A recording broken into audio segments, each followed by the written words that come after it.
एक गांव की एक ऐसी प्रथा जिसे लोग कई सालों से मानते आ रहे हैं। दरअसल ये प्रथा तब शुरू हुई थी जब एक बूढ़े आदमी अपना घर का रास्ता भटक चुके थे। वह एक पेड़ किनारे थक कर बैठे थे, तभी विनती कर रहे थे कि हे प्रभु, मुझे मेरे घर का रास्ता दिखाइए, मुझे पहुंचने का मार्ग दिखाइए। मैं वृद्ध हो चुका हूँ, मेरा याददाश्त कमज़ोर हो चुका है। अब मुझे याद नहीं कि मैं कहाँ रहता हूँ। मेरी पत्नी मेरी राह देख रही होगी। उसी पेड़ किनारे वह यह कहते कहते सो जाते हैं और तभी अचानक एक पहाड़ से आवाज़ आता है, मैं तुम्हें रास्ता दिखाता हूँ, इधर आओ। उसे वह पहाड़ रास्ता दिखाते हैं। तभी बूढ़े आदमी को सब कुछ याद आ जाता है और वह गांव में जाकर सभी से यह बात बताते हैं। वह बताते हैं कि हमारे गांव के पास एक पेड़ और एक पहाड़ है।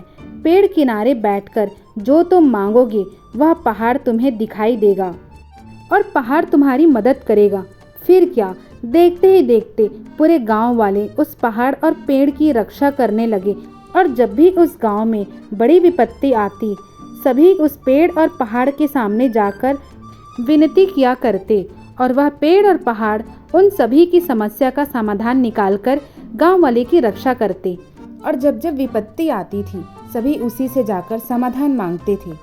कई 100 साल बीत जाते हैं, अब भी उस गांव के लोग उसी प्रथा को मानते जाते हैं। इस गांव का नाम पट्टू रहता है। गांव में कई महीने से बारिश नहीं होती है। सभी किसान गर्मी की वजह से परेशान होते हैं। गांव का किसान मनोज सबसे कहता है, अब एक ही रास्ता है, हम सबको उसी पेड़ और पहाड़ पर जाना पड़ेगा।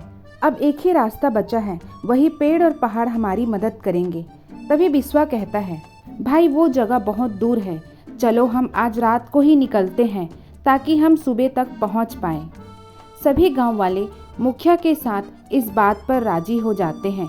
5 लोग रात के वक्त ही पेड़ और पहाड़ की ओर निकल जाते हैं। सुबह होते ही वहां पर पहुंच जाते हैं। सभी उस जगह पर नियम का पालन करते हैं और पहाड़ से कहते हैं कि हमारे गांव में कई सालों से बारिश नहीं हुई है, सिर्फ गर्मी ही है। ना ही हम फसल उगा पा रहे हैं, ना ही हमें पीने के लिए पानी नसीब होता है। हमारी इच्छा पूरी करो। ऐसा कहने के बाद सभी लोग वहां से वापस अपने गांव पट्टू लौट आते हैं। गांव पहुंचते ही इतनी तेज बारिश होने लगती है, सभी गांव वाले खुश होते हैं। इसे देखकर एक पड़ोसी गांव जिसका नाम बैरनपुर होता है, वहां पर एक पापी चोर रहा करता है। उसे ये बात बिल्कुल बर्दाश्त नहीं होता है कि पट्टूपुरी गांव में बारिश हुआ है। वो अपने साथियों के साथ मिलकर योजना बनाता है कि हम उस पेड़ और पहाड़ को अपने गांव में लेकर आएंगे। इसमें सिर्फ हमारा अधिकार होना चाहिए। पर वह पेड़ चमत्कारी रहता है, तभी तो सबकी मनोकामना पूरी करता है। एक दिन की बात है, चोर अपने साथी के साथ मिलकर वह पेड़ को काटना चालू कर देता है। तभी पेड़ से आवाज आता है, रुक जाओ, ये तुम क्या कर रहे हो? तुम्हें इसका प्रभाव भुगतना पड़ेगा।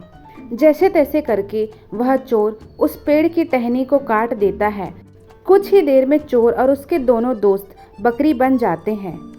कुछ ही समय में पट्टूपुरी गांव के मुखिया को ये बात मालूम पड़ता है। वो अपने गांव के मित्र के साथ उसी पहाड़ी पर आ जाते हैं।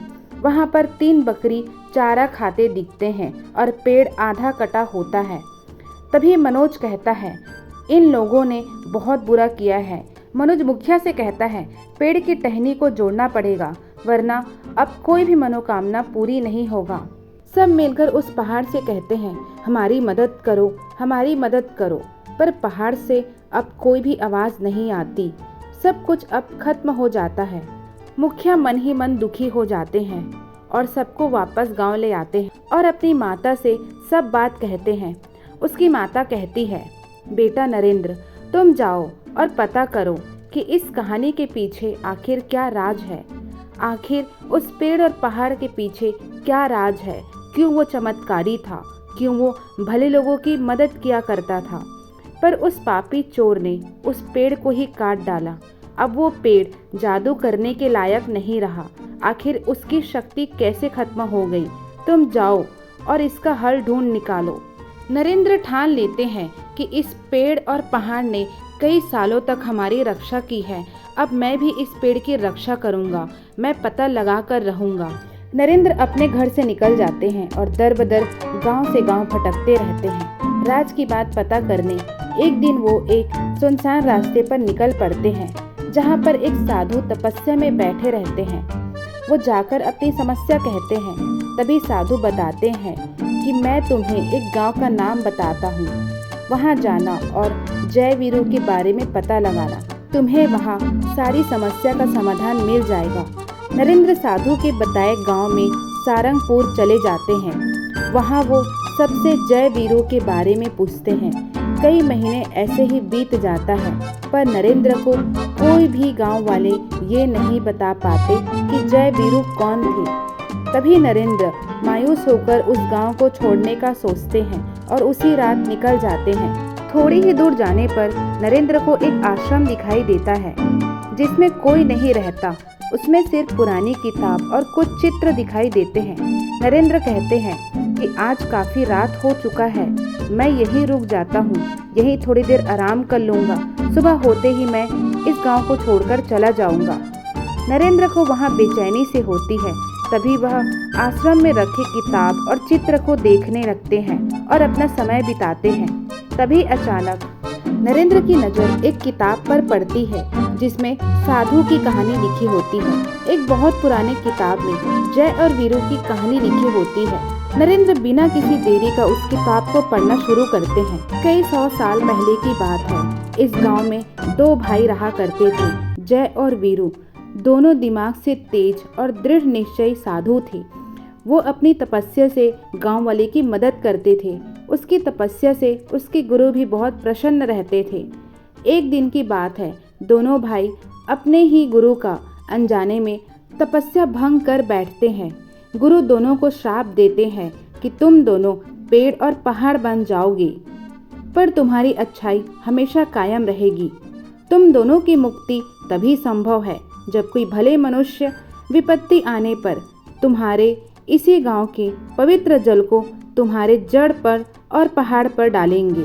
आखिर नरेंद्र को अपने समस्या का समाधान मिल ही जाता है। अब नरेंद्र को यह समझ आ जाता है। वह सुबह होते ही उस गांव के पवित्र जल को ढूंढने लगते हैं और बिना किसी देरी का उस जल को एक डब्बे में भर लेते हैं और तुरंत पेड़ और पहाड़ पर डालने को निकल जाते हैं।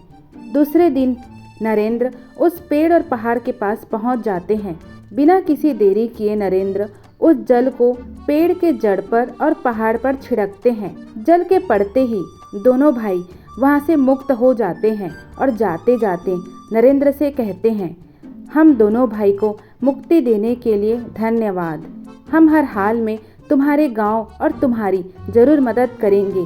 जब कोई विपत्ति आएगी तो हमें दिल से पुकारना, हम दोनों जरूर आएंगे। नरेंद्र अपने गांव वापस आते हैं और अपनी माता को धन्यवाद कहते हैं और सारी बात बताते हैं। सभी गांव वाले अब नाराज तो होते हैं पर साथ ही खुश भी होते हैं कि वे भाई हमारी मदद जरूर करेंगे। यह कहानी ऐसे ही सालों तक चलती रहती है। तो दोस्तों, कहानी खत्म हुई। स्वस्थ रहे, मस्त रहे, सबको साथ लेकर चले। Thank you so much for listening me.